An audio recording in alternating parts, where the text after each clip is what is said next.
Assalamualaikum warahmatullahi wabarakatuh. Halo Gen Rangers, salam genre. Perkenalkan, saya Nurapni Rahmat dari PIKR Uswatun Nisa Madrasah Aliyah As'adiyah Putri Sengkang. Dalam kesempatan ini, saya akan melakukan penyuluhan dengan tema meningkatkan kualitas remaja putri dalam upaya pencegahan stunting. Melihat kondisi negara saat ini, stunting tengah menjadi permasalahan nasional, di mana dalam penanggulangannya membutuhkan perhatian dari berbagai sektor dan kalangan masyarakat, terutama bagi kita para remaja. Nah, sebelum membahas lebih lanjut, ada beberapa hal yang penting kita ketahui teman-teman. Tahukah kamu, menurut riset kesehatan dasar tahun 2019, jumlah stunting di Indonesia mencapai 27,67%. Angka ini berhasil ditekan dari 37,8% dari tahun 2013. Akan tetapi, angka ini masih lebih tinggi dibandingkan toleransi maksimal stunting yang ditetapkan oleh Organisasi Kesehatan Dunia atau WHO, yaitu kurang dari 20%. Melihat dari angka tersebut, kita sebagai warga Indonesia tidak boleh menyepelekan hal tersebut. Nah, oleh karena itu, mari kita mengetahui lebih lanjutnya. Stunting adalah masalah kekurangan gizi kronis yang disebabkan akibat kekurangan gizi yang pada waktu cukup lama, yaitu 1000 hari pertama kehidupan anak dari janin sampai anak berusia 2 tahun, sehingga menyebabkan pertumbuhan pada anak seperti tinggi anak tidak sesuai dengan standar seusianya. Nah, kenapa 2 tahun? Karena segala sesuatu yang terjadi pada 2 tahun pertama atau yang biasa disebut dengan 1000 hari pertama kehidupan merupakan masa emas, di mana segala pertumbuhan dan perkembangan anak akan berhubungan dengan masa yang akan datang. Sehingga ketika seorang anak kekurangan gizi pada 1000 hari pertama kehidupan, maka akan berisiko tinggi terkena stunting. Allah Subhanahu wa Ta'ala berfirman dalam Quran Surah Al-Baqarah, surah kedua ayat 233. Auzubillahiminasyaitonirrajim. Bismillahirrahmanirrahim. Wal walidatu yurdina auladahunna haulaini kamilaini liman arada yutimma radha'ah. Dan ibu-ibu hendaklah menyusui anak-anaknya selama 2 tahun penuh bagi yang ingin menyusui anaknya secara sempurna.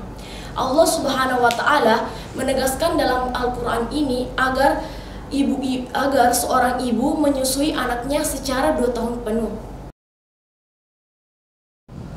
Adapun ciri-ciri stunting yaitu pertumbuhan anak melambat atau tinggi badan seorang anak tidak sesuai dengan standar seusianya, performa buruk pada kemampuan otak dan memori belajarnya. Anak usia 8-10 tahun cenderung akan pendiam dan kurang melakukan kontak mata pada orang-orang sekitarnya.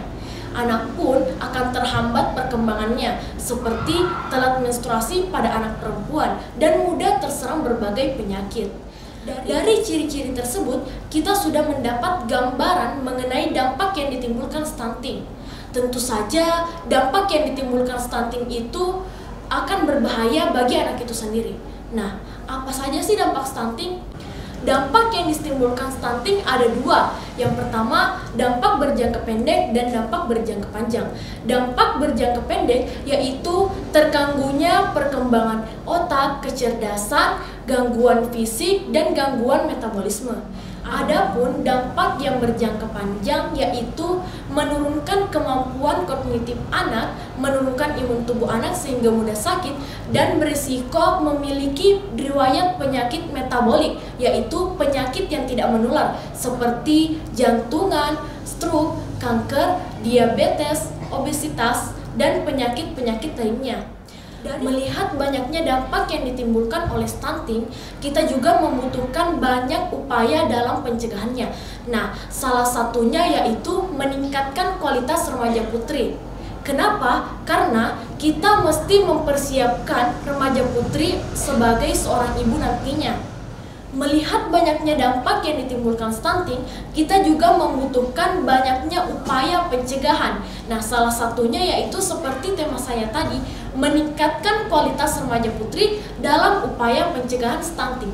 Kenapa? Karena diharapkan remaja putri dapat menyiapkan dirinya sebagai seorang ibu nantinya.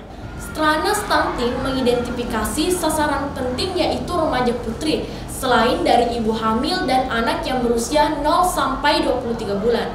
Nah, salah satu tantangannya yaitu masalah anemia. Anemia di kalangan remaja putri memiliki angka yang sangat tinggi, yaitu 48%. Anemia ini akan selalu berpengaruh apabila seorang remaja putri menikah dan hamil.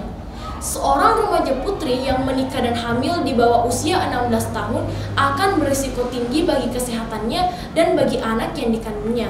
Disinilah fungsi pendewasaan usia perkawinan untuk menyiapkan kesiapan seorang remaja menjadi seorang ibu. Meningkatkan kualitas remaja putri dapat dilakukan dengan dua hal. Yang pertama, intervensi pendidikan, di antaranya pendidikan kesehatan reproduksi, pemberian edukasi gizi, dan pembentukan konselor sebaya.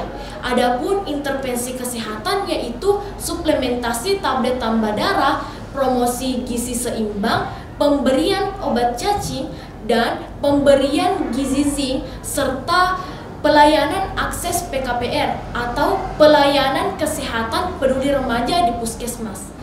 Nah, dari penjelasan tadi, disinilah peran kita sebagai remaja untuk meningkatkan kesadaran, pengetahuan, dan penerapan pola perilaku hidup bersih serta pemenuhan gizi seimbang.